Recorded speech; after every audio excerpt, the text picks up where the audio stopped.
Sir, ವಿದೇಶಿಯರನ್ನ ಆಚೆ attract ಮಾಡ್ತಾ ಇದ್ದೀವಿ ಅಂತ ಚುನಾವಣಾ ಆಯೋಗದವರು ಹೇಳ್ತಾರೆ. ಇದಕ್ಕೆ ನಿಮ್ಮ ಅಭಿಪ್ರಾಯ? SIR ಅನ್ನೋದೊಂದು ಈ ದೇಶದ ಮನುಷ್ಯನನ್ನ ಎರಡನೇ ದರ್ಜೆ ನಾಗರಿಕನನ್ನಾಗಿ ಮಾಡೋ ಅಂತ ಒಂದು ಹುನ್ನಾರ ಅಂತ ನಾನು ಭಾವಿಸ್ತೀನಿ. ಯಾವ ಕಾರಣಕ್ಕೆ ಅಂದ್ರೆ ನಾವು ಪದೇ ಪದೇ ನಾವು ಬಾಬಾ ಸಾಹೇಬ್ರನ್ನ ನೆನೆಸ್ಕೊಳ್ಬೇಕಾದಂತ ವಿಚಾರ ಇಷ್ಟೇ. ನಾವು ಇತಿಹಾಸವನ್ನ ತಿಳಿಯದೆ ಹೋದ್ರೆ ನಾವು ಮತ್ತೆ ಇತಿಹಾಸವನ್ನ ನೆನಪಿಸ್ಕೊಳ್ಳೋದಾಗ್ಲಿ ಮತ್ತೆ ಇತಿಹಾಸನ ಸೃಷ್ಟಿ ಮಾಡೋದಾಗ್ಲಿ ಅದು ಸಾಧ್ಯ ಇಲ್ಲ. ಕಾರಣ ಇಷ್ಟೇ, ಬಾಬಾ ಸಾಹೇಬರು ಈ ನೆಲದ 2500 ವರ್ಷದ ಇತಿಹಾಸವನ್ನ ಹೇಳ್ಕೊಂಡು ಬಂದಿದ್ದಾರೆ. ಈಗ ಅಖಂಡ ಬೌದ್ಧ ಭಾರತವನ್ನ ಮನುವಾದಿಗಳು ತಮ್ಮ ಕೈಗೆ ತಗೊಳ್ಬೇಕಾದ್ರೆ ಆ ಅಶೋಕನ ಸಾಮ್ರಾಟ ಅಶೋಕನ ಕಾಲದಲ್ಲಿ ಅವನ 3ನೇ ತಲೆಮಾರಿನ ಬೃಹದ್ದತ ಮೌರ್ಯನನ್ನ ಕೊಂದು ಪುಷ್ಯಮಿತ್ರ ಶೃಂಗ ಈ ನೆಲವನ್ನ ಮತ್ತೆ ಆಕ್ರಮಿಸ್ಕೊಂಡ. ಅದಾದ ನಂತರ ಅವನಿಗೊಬ್ಬ ಬೇಕಿತ್ತು, ಈ ನೆಲದಲ್ಲಿ ಮತ್ತೊಂದು ಕಾನೂನನ್ನ ಬರಿಬೇಕಾಗಿತ್ತು. ಆ ಕಾರಣಕ್ಕೆ ಮನುಸ್ಮೃತಿನ ಬರೆಸ್ಕೊಂಡ. ಮನುಸ್ಮೃತಿ ಬಾಬಾ ಸಾಹೇಬರು ಸಂವಿಧಾನದವರೆಗೂ ಪ್ರತ್ಯಕ್ಷವಾಗಿ ಪರೋಕ್ಷವಾಗಿ ನಮ್ಮಲ್ಲಿ ಮೊಘಲರಾಗಲಿ, ಬ್ರಿಟಿಷರಾಗಲಿ, ಡಚ್ರಾಗಲಿ, ಫ್ರೆಂಚ್ ದಾಳಿ ಮಾಡಲಿ ಇವೆಲ್ಲದರ ಹಿಂದೆ ಆ ಒಂದು ಪುಷ್ಯಮಿತ್ರನ ಸಂತತಿ ಈ ದೇಶವನ್ನ ಆಳದಂಥದ್ದು.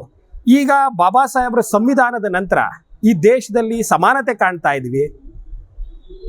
ಯಾವ ಮೂಲ ನಿವಾಸಿಗಳಿಗೆ ಅಕ್ಷರದಿಂದ ದೂರ ಇಡಲಾಗಿತ್ತೋ ಆ ಅಕ್ಷರಸ್ಥರ ಪ್ರಮಾಣವು ಇವತ್ತು ಜಾಸ್ತಿ ಆಗಿದೆ. ರಾಜಕೀಯ ಪ್ರಾತಿನಿಧ್ಯಗಳು ಸಿಗ್ತಾ ಇದ್ದಾವೆ, ಉದ್ಯೋಗಗಳಲ್ಲಿ ಅವಕಾಶ ಸಿಗ್ತಾ ಇದೆ. ಈಗ ಅವ್ರಿಗೊಂದು ಸಂಕುಚಿತ ಮನೋಭಾವ. ಈಗ ಇಷ್ಟು ವರ್ಷ ಏನ್ ಮಾಡಿದ್ರು, ಸಂವಿಧಾನವನ್ನ ಬದಲು ಮಾಡ್ತೀನಿ ಅಂತ ಅಂದ್ರು. ಈಗ ಮೂಲ ನಿವಾಸಿಗಳಿಗೆ, ಈ ತಳ ಸಮುದಾಯಗಳಿಗೆ ಇವರ ನೇರ ಆಕ್ರಮಣ ಈ ಜನಗಳಿಗೆ ಗೊತ್ತಾಯ್ತು. ಈಗ ಅದಕ್ಕೆ ಪರ್ಯಾಯವಾಗಿ ಇನ್ನೊಂದೇನ್ ಮಾಡ್ಬೋದು, ಸಂವಿಧಾನಕ್ಕೆ ಕೈ ಇಡೋದಕ್ಕಾಗಲ್ಲ. ಸಂವಿಧಾನದ ಆಶಯಗಳನ್ನ ಕೊಲ್ಲೋ ಅಂತ ಕೆಲಸ ಇವತ್ತು ಕೇಂದ್ರ ಸರ್ಕಾರ ಚುನಾವಣಾ ಆಯೋಗವನ್ನು ಬಳಸ್ಕೊಂಡು ನಿರ್ಭೀತಿಯಿಂದ ಮಾಡ್ತಾ ಇದೆ. ಈಗ ಇಷ್ಟೇ, ಈಗ ಮೊನ್ನೆ ಸುಪ್ರೀಂ ಕೋರ್ಟ್ ಒಂದು ಆದೇಶ ನೀಡಿದೆ SIR ಅದರಲ್ಲಿ. ಏನು ಮತದಾನದ ಹಕ್ಕು ಕಳ್ಕೊಂಡ್ರೆ ಅದೇ ನಾಗರಿಕ ಹಕ್ಕನ್ನ ಕಳ್ಕೊಂಡಾಗೆ ಅಲ್ಲ ಅಂತ ಇದೆ. ಪ್ರಜಾಪ್ರಭುತ್ವ ನಿಂತಿರೋದೇ ಇವತ್ತು ಮತದಾನದ ಹಕ್ಕಿಂದ. ಇವತ್ತು ಮತದಾನ ಮಾಡೋ ಅಂತ ಜನಗಳ ಬಳಿನೇ ರಾಜಕಾರಣಿಗಳು ಇವತ್ತು ಆಡಳಿತ ವ್ಯವಸ್ಥೆ ಇವತ್ತು ಅವ್ರ ಹತ್ರ ಹೋಗ್ತಾ ಇಲ್ಲ. ಅಂಥದ್ರಲ್ಲಿ ಒಬ್ಬ ನಾಗರಿಕನನ್ನ ಮತದಾನದ ಹಕ್ಕನ್ನ ಕಿತ್ಕೊಳ್ತಾರೆ ಅಂದ್ರೆ ಈ ದೇಶದಲ್ಲಿ 2ನೇ ದರ್ಜೆಯ ನಾಗರಿಕರನ್ನ ಸೃಷ್ಟಿ ಮಾಡೋ ಅಂತ ಹುನ್ನಾರ. ಇದಕ್ಕೆ ನಮ್ಮ ಆಕ್ರೋಶ ಇದೆ, ಖಂಡನೆ ಇದೆ. ಇದನ್ನು ಯಾವುದೇ ಕಾರಣಕ್ಕೂ ನನ್ನ ರಾಜ್ಯದಲ್ಲಿ ಕರ್ನಾಟಕ, ಇಲ್ಲಿ ಧರ್ಮೀಯರು ಸಮನ್ವಯದಿಂದ ಬದುಕುವಂಥ ಈ ಸಾಮರಸ್ಯ ತುಂಬಿದ ಈ ರಾಜ್ಯದಲ್ಲಿ ಅದನ್ನ ಆಗ್ಲಿಕ್ಕೆ ನಾವು ಯಾರು ಬಿಡಬಾರ್ದು. ಮತ್ತೆ ನಾವು ವಿದ್ಯಾವಂತರಾಗಿದ್ದೀವಿ ಅಷ್ಟೇ, ಇದ್ರ ಜೊತೆ ನಾವು ಪ್ರಜ್ಞಾವಂತಿಕೆಯಿಂದ ನಾವು ಯೋಚನೆ ಮಾಡುವಂಥ ಶಕ್ತಿನ ನಾವು ಬೆಳೆಸ್ಕೊಂಡು ಏನಿವತ್ತು ವೆಸ್ಟ್ ಬೆಂಗಾಲಲ್ಲಿ ಇರ್ಬೋದು, ಅವರು ಚುನಾವಣೆಯನ್ನು ಗೆಲ್ಲೋದಂದೇ ಅವರ ಮೂಲ ಮಂತ್ರ ಇದೆ. ಚುನಾವಣೆನ ಗೆದ್ದು ಆ ಅಧಿಕಾರವನ್ನು ಹಿಡಿದು ಸಂವಿಧಾನದ ಆಶಯಗಳನ್ನು ಇಂಚಿಂಚು ಕೊಲ್ಲುವಂಥ ಹುನ್ನಾರವೇ ಈ SIR. ಇದ್ರ ವಿರುದ್ಧ ಯುವ ಶಕ್ತಿ ಪುಟಿದೇಳಬೇಕಾಗಿದೆ. ಈ ಪುಟಿದೇಳಿ ಸಂವಿಧಾನದ ಆಶಯಗಳನ್ನ, ಮೌಲ್ಯಗಳನ್ನ ಉಳಿಸ್ಕೊಳ್ಳುವಂತ ಕೆಲಸ ನಾವೆಲ್ಲರೂ ಪ್ರಾಮಾಣಿಕವಾಗಿ ಮಾಡಬೇಕಾಗಿದೆ. SIR ಇಂದ ಅತಿ ಹೆಚ್ಚು ಮಹಿಳೆಯರು, ದಲಿತರು, ಶೋಷಿತರು ಆಚೆ ಉಳಿತಾರೆ. ಹಾಗಾಗಿ ಇದ್ರ ಬಗ್ಗೆ ನಾನು ಅದನ್ನೇ ಹೇಳಿದ್ದು.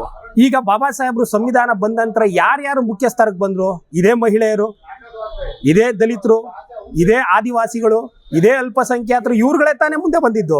ಇವತ್ತು ಮತ್ತೆ ಅವರ ಕೈಗೆ ಅಧಿಕಾರ ಹೋಗ್ಬೇಕಾಗಿದೆ ಅಂದ್ರೆ ಈ ಆದಿವಾಸಿಗಳು, ದಲಿತರು, ಅಲ್ಪಸಂಖ್ಯಾತರು ಇವ್ರುಗಳಿಗೆಲ್ಲ ಇವತ್ತು ಒಂದಷ್ಟು ವಿದ್ಯೆ ಇದೆ, ಇವರಿಗೆ ಪ್ರಜ್ಞೆ ಬಂದಿದೆ, ರಾಜಕೀಯ ಪ್ರಜ್ಞೆ ಬಂದಿದೆ.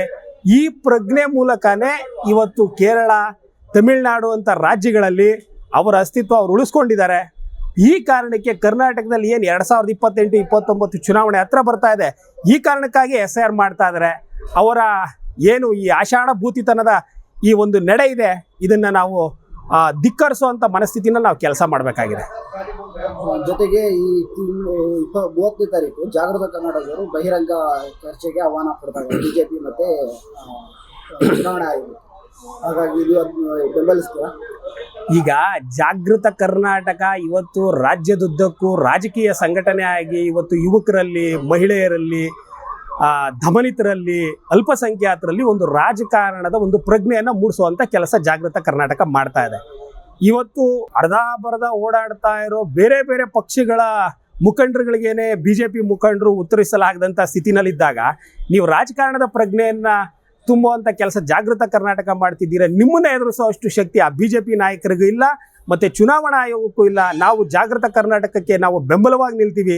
ಅವರೆಲ್ಲ ಹೋರಾಟಗಳಲ್ಲೂ ನಾವು ಸಕ್ರಿಯವಾಗಿ ಪಾಲ್ಗೊಳ್ತೀವಿ. ಈಗ ಏನು ನೀವು 30ನೇ ತಾರೀಕು ಜಾಗೃತ ಕರ್ನಾಟಕದವರು ಇವತ್ತು ಪಂಥಾಹ್ವಾನವನ್ನು ನೀಡಿದ್ದೀವಿ. ಇದು ಜಾಗೃತ ಕರ್ನಾಟಕ ಪಂಥಾಹ್ವಾನ ಅನ್ನೋದಕ್ಕಿಂತ ಈ ನಾಡಿನ ಪ್ರಜ್ಞಾವಂತರ ಪಂಥಾಹ್ವಾನ ಅಂತ ನಾನಾದರೂ ಭಾವಿಸ್ತೀನಿ.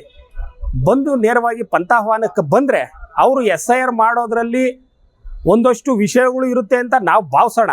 ಆದರೆ ಅವ್ರು ಯಾವತ್ತೂ ಅಂಥ ಚರ್ಚೆಗೆ ಅವರು ಆಸ್ಪದ ಕೊಡೋದಿಲ್ಲ. ಅವರು ಯಾವಾಗಲೂ ಅಷ್ಟೇ ಹಿಂಬಾಗಿಲಿನ ರಾಜಕಾರಣ, ಹಿಂಬಾಗಿಲಿನ ಕ್ರೌರ್ಯ, ಹಿಂಬಾಗಿಲಿನ ದೌರ್ಜನ್ಯ ಎಸಗೋದ್ರಲ್ಲೇ ಈ BJP ಜೊತೆಗೆ ಅದರ ಅಂಗಸಂಸ್ಥೆಗಳಿದ್ದಾವೆ. ಅದರಲ್ಲಿ ಯಾವುದೇ ಕಾರಣಕ್ಕೂ ಅವರು ಬರೋಲ್ಲ. ಅಂಥ ಪ್ರಯತ್ನಗಳನ್ನು ಜಾಗೃತ ಕರ್ನಾಟಕ ನಿರಂತರವಾಗಿ ಮಾಡ್ತಾ ಇರಲಿ. ಕನಿಷ್ಠ ಜನಗಳಲ್ಲಿ ರಾಜಕೀಯ ಪ್ರಜ್ಞೆ ಮೂಡೋ ನಿಟ್ಟಿನಲ್ಲಿ SIRನ ಅನಾಹುತಗಳ ಬಗ್ಗೆ ಜಾಗೃತ ಕರ್ನಾಟಕ ವಿಶೇಷವಾದ ಕೆಲಸ ಮಾಡ್ತಾ ಇದೆ.